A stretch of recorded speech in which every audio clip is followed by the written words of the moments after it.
have to recover the Then video. Okay, so first of all, thank you for coming to forgive us your time for the interview. And so at this moment we are in Malaga. We study in Malaga, as we told you, and mhm. I will say correctly. This is Ellie. Okay, Sarah, and backwards on the other screen you've got Ariadna, Manuel, and Anna. You will talk to them later. They've got some questions for you too. Perfect. And today, first of all, we would like to know how old are you guys? I'm 22. 22. Yeah. And Nadia? I'm 24. 24. Okay. In Spain, sometimes some people doesn't like too much telling us their age, but it's No, just don't a worry. little question to break the ice. Okay. Don't And worry. what have you studied? Well, Nadia, if you want to go ahead, then. All right. So I studied international studies, and I focused on Latin America and Portuguese. So yeah, that was my bachelor's. All right. Maybe you understand a little bit of Spanish. Yeah, well, I live in Spain now.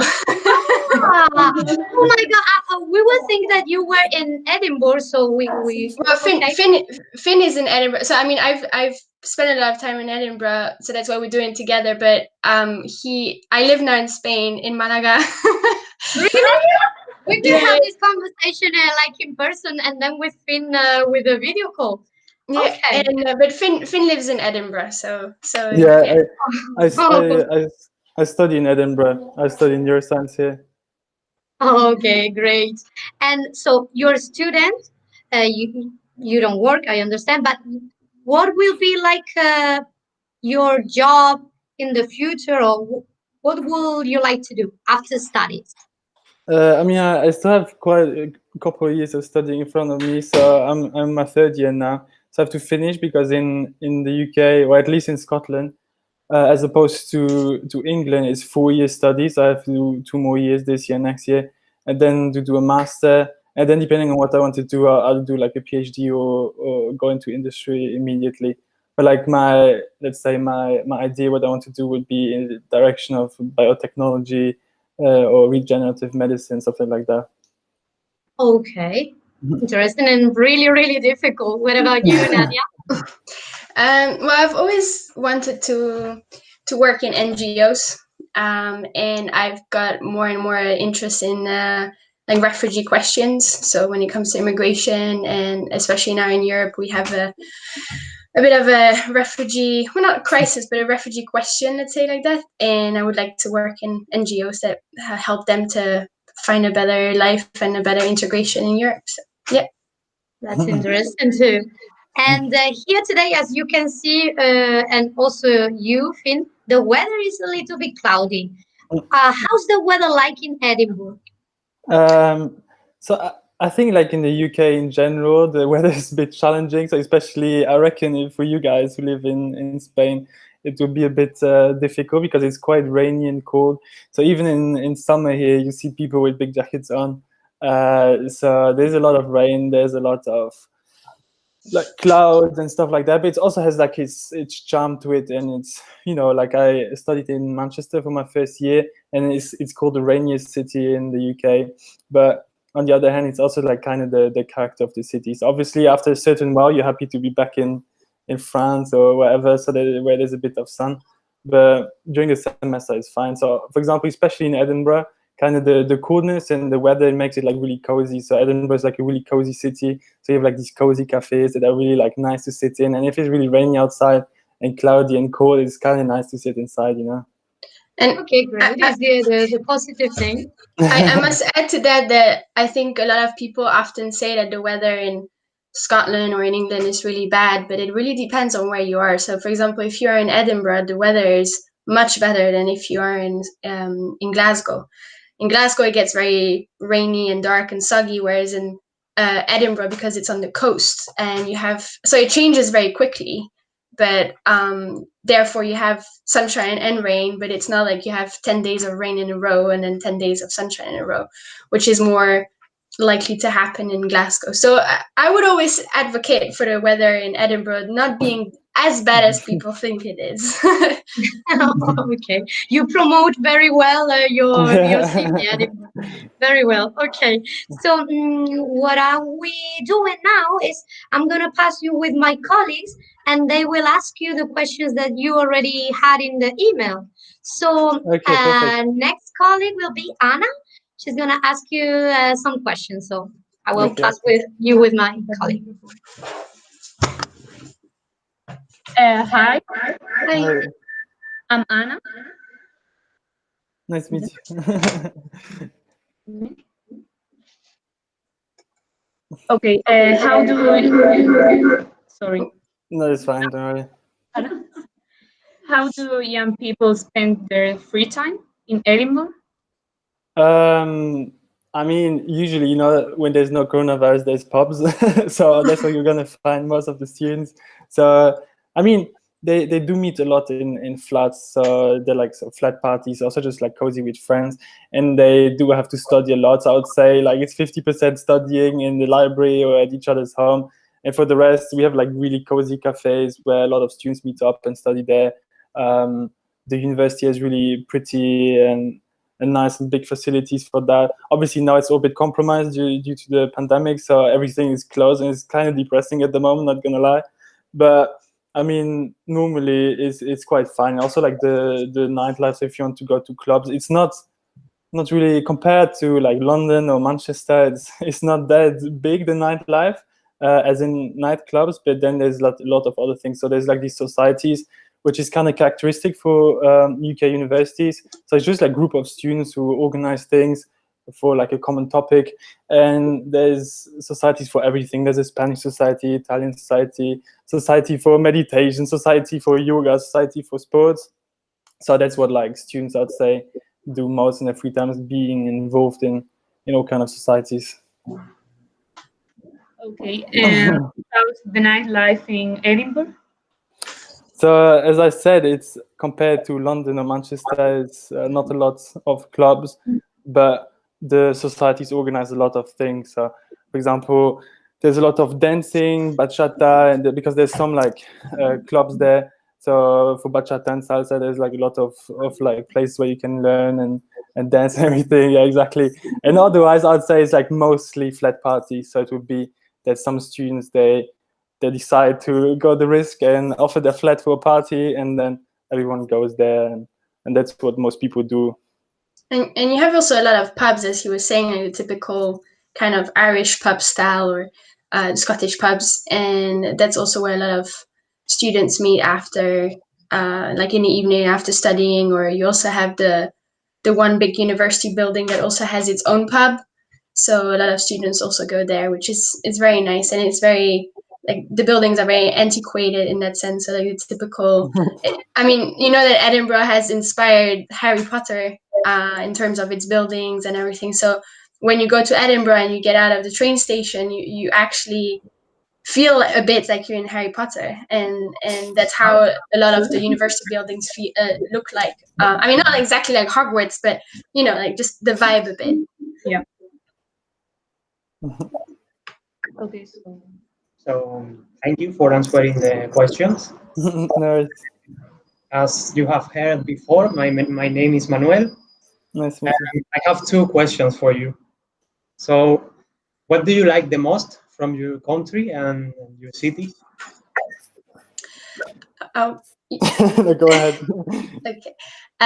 So I mean, we've lived in different places, but like Scotland is one of my favorite places in the world because, or especially Edinburgh, because it is a small city. I would say it's comparable to Malaga in terms of its size, and that makes it much more personal. So that means that whenever you go out on the streets and you know you don't know anyone, you slowly get to know a lot of people because you will always meet people on the streets, you know, because it's a small city and it's a very student orientated city. So you will have students from all over the world. So despite the fact that it's small, it still has a very international characters, and it has, as Finn was saying, a lot of offering for young people and also older people to do stuff, because it has such a diverse demography of people, basically. So it never gets boring, despite the fact it's small, but it still doesn't take you 5 hours to get from A to B. You can just go by bike, or you can go walking, and also as I was saying, the buildings are just stunning. It's beautiful. I mean, when you get out of the train station and you look in like the old part, you have the big Edinburgh Castle, which is very famous in Edinburgh. I don't know if you have seen photos. And it's just beautiful. It's almost like a fairy tale sometimes. I remember the first time I came out, I was like, wow, that's like amazing. So aesthetically, it's very beautiful, and people are very nice, and it is diverse. There are a lot of international students, and there's always something to do, despite the fact that it's pretty small. All right. So now I'm going to tell you the next question. So it's, could you tell me some typical dishes from your city? Well, I mean, like, I don't think the UK is known particularly for a very diverse culinary experience, but there's like haggis. I'm not 100% familiar how it's made. I'm pretty sure it's not very like very So nice. haggis is the stomach of a sheep. I don't know if you've ever heard it. So it's the stomach of a sheep that they fill with other parts of the sheep. So like liver and so Like all the other faces. types of meat. And then they put a lot of spices in there and some kind of flour to fill it. And it comes like kind of a ball. And it's very typical to eat it at Robert Burns Day, which is in January, which is when they celebrate the famous Scottish poet. And it sounds gross, it sounds really bad, but it's actually really good. And you can also have vegetarian haggis, which is obviously not the stomach of a sheep, but But besides that, if you guys want to come to the UK, then you shouldn't come for the food. I mean, the food here is like, it's okay, but let's say it's not they don't put emphasis enough on like the food. So I mean, there's a few things like obviously the English breakfast, but like most of it is not necessarily healthy. It's just to get as many calories as possible. So like for a culinary experience, I'll probably stay in Spain or go to France or something. All right, so that's all. Thank you for answering the questions. And Thank you. now I introduce you, Arianna. Okay, thank you. Hello. Hi. You. I have two questions for you, okay? Yeah, perfect. Have you ever had a friend or classmate who came to your city in order to improve the English?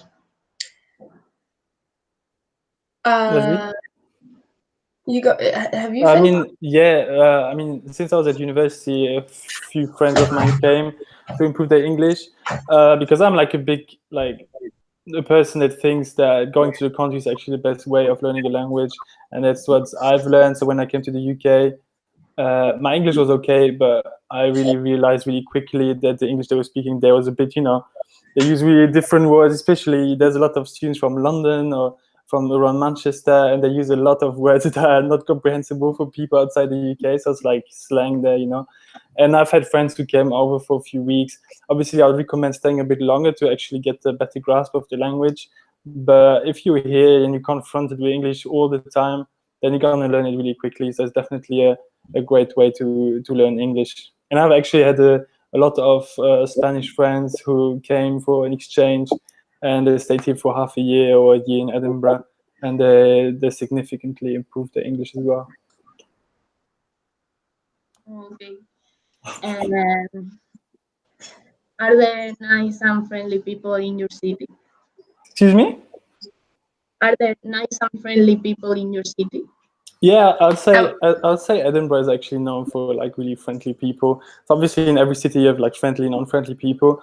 But what I realized coming from Germany when I arrived in in the UK was actually people are generally quite friendly. Also it's kind of common to call people love or darling here, which was a bit funny to get used to.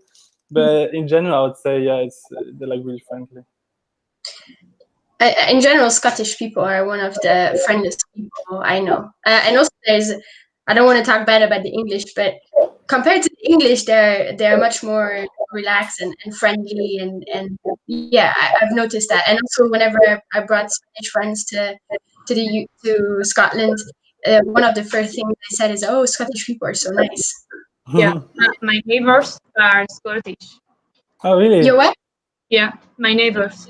Oh, That's okay. nice. Are they nice? So they have a funny accent. Actually, it's a bit difficult to understand at the beginning when I came here because Scottish people have quite the characteristic accent. It's quite challenging at times. I have had some lecturers in like specific course that talked like really, really like strong Scottish accent, and then it's really challenging sometimes to understand what they're saying. Yeah.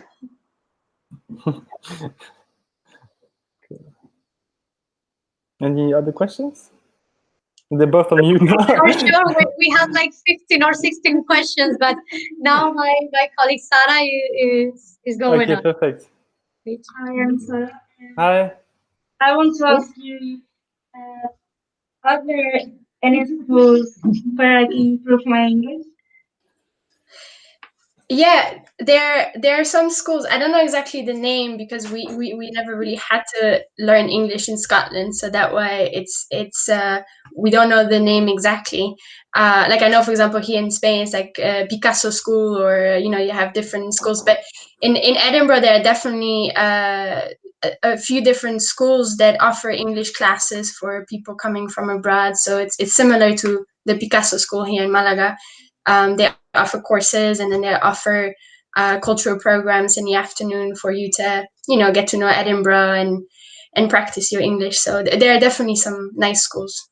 But as I said before, I'll recommend to just not necessarily come here because as I see you guys already have like the basics of English. So if you wanted to learn English, then or like improve your English, then I'll just recommend coming here and just sitting in cafes, talk to people. That's actually the best way. I mean, or if you guys even decide to study in England, like your level of English is definitely enough to just come and study. It might be challenging at the beginning, but if you already have like the grammatical basis for English and some vocabulary, then I wouldn't say it's necessary to go to school to learn English.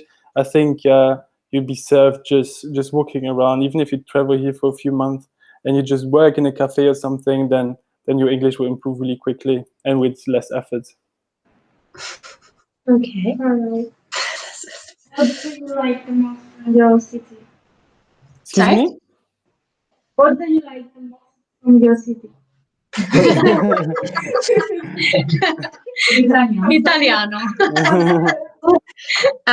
You go, Finn, because I kind of told what I like about the city. So I mean, what I like most is like really beautiful. So it's like I've traveled quite a bit, but I would say that's like coming close to the most beautiful city I've ever seen. I mean, it's like really, really old. You have building from the 12th century. It's just like really small, cozy, nice, and it's in direct proximity to like wonderful nature. So if you go up to the Highlands, then you'll be like just blown away. It's so beautiful. So I don't know if you have seen Skyfall, for example, but there's like some scene that was shot in the Highlands, and it's just like really like huge valleys and huge highlands. And I mean, like the geology is really interesting because it's not really like European.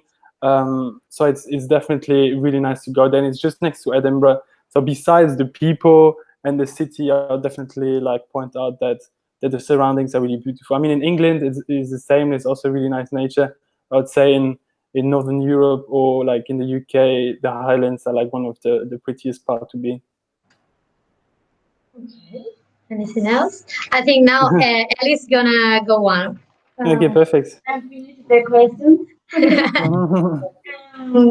What aspect of Spain or foreign country attracts you? Excuse me, I'm not sure. I got what? that. So,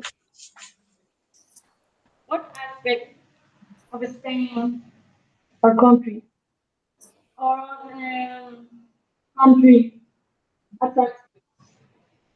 do you Like- understand? Like, Because do it's you difficult to understand? hear. Can you hear what it's like?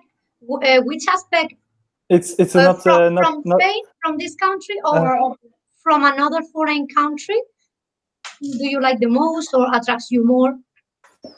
I mean, I could say from Spain because I live in Spain now. Yeah.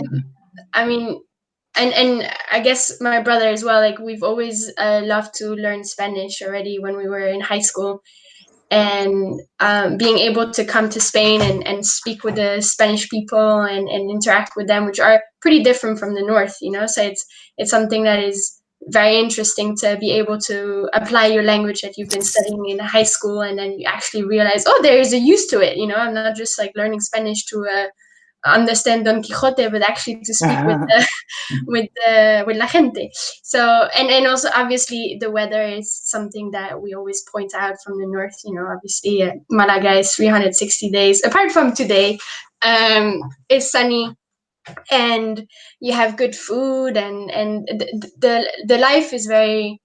I feel like life is a bit more relaxed. Like, for example, what I noticed living in Spain is you will never see someone, at least in Malaga, carrying food, walking and eating. You know, in a lot of countries in the north or in the United States, people eat or drink while walking because they never make time for something that is so crucial for your daily life. But Spanish people actually sit down and eat and take time and Of course. We have time. no, but like it is something that is very important. You know, food is something that is like fundamental for your health and for your happiness and everything. And I feel that people that like just the fact that people sit and eat says so much about the rhythm of life.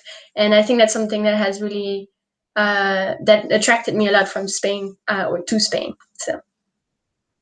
But yeah, Finn, I don't know what you think about as a non-resident of Spain. No, I mean, like, you can see it here in Edinburgh as well. There's like a lot of Spanish societies or South. Well, I mean, I don't know if it's from Spain, but like societies that go in this direction. There's a lot of Spanish restaurants, so you can see that in the UK. Even in the UK, a lot of people appreciate kind of this culture in Spain, but also the Latin culture in general. And I mean, like, I may be an exception because in Germany it's not necessarily in this direction. In the UK, it's a bit more, and obviously you have a lot of international students in Edinburgh, and therefore you have like a lot of, you know, mixtures. So even people who haven't been priorly exposed to this culture, they get a lot of it. You know, their friends invite them to a Spanish restaurant, and then they go to a club that plays reggaeton all the time or something like that, and then you end up being exposed much more to it. And a lot of people went on to really love it and then to study in Spain or something. So I'd say beside the weather and stuff, it's just like in general the culture, the people, which are in comparison to a lot of other European countries, like really open, easy to access, and really welcoming. So I'd say like this is definitely like the aspects that I'm like most interested or fascinated in like these Latin countries. Okay. Anything else? ¿Algo más tenías? Okay. Okay. So she said your question, it doesn't matter. So what aspect? Okay. And are there any schools? What you? Sorry, guys. This is the direct problem. Okay.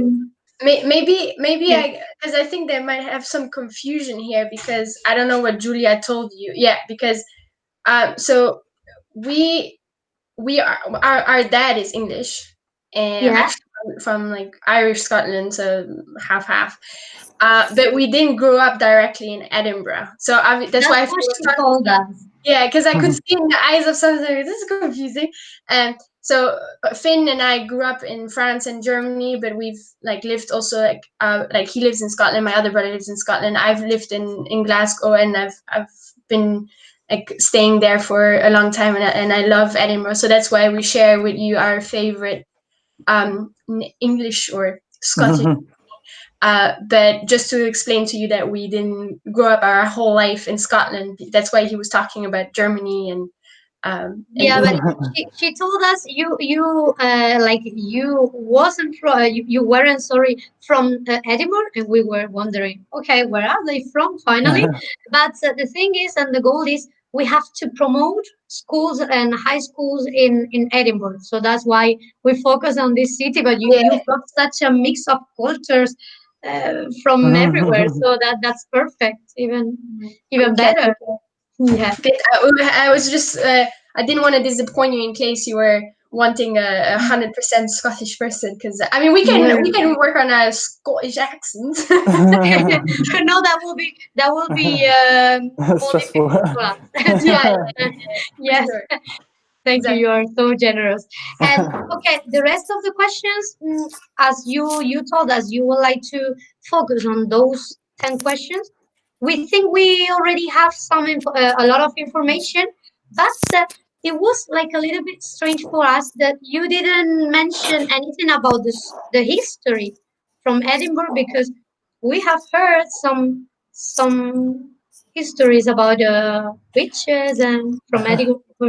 Anything that you would like to tell us about this? Or Nadia, go ahead. I'm a bit outside my sphere of expertise in history. I mean, in terms of like witches, I mean, I know that in Edinburgh there's this. They do phantoms, like phantoms tours and like scary tours, these kind of thing, because there are a lot of little alleys and dark alleys in like the old town of Edinburgh.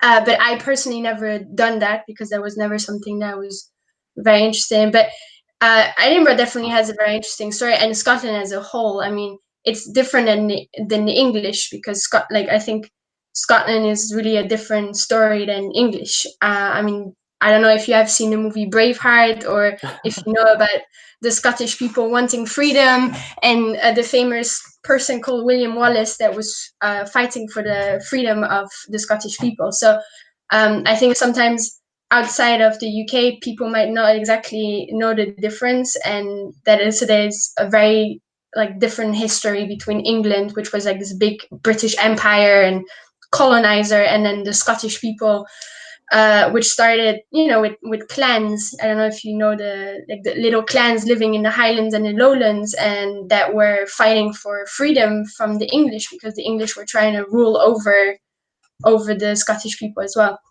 And Edinburgh has Edinburgh started as the castle, which was a fort.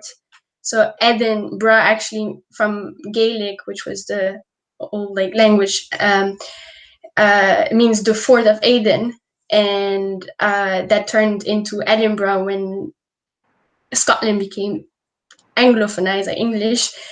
And so it was the fort, and then there was a little village around the fort that started to develop, and this is how Edinburgh developed, basically. And then all sorts of different clans and generations lived in the castle, which is on a rock. You should Google it later, it's really beautiful, on a rock. And okay, we will.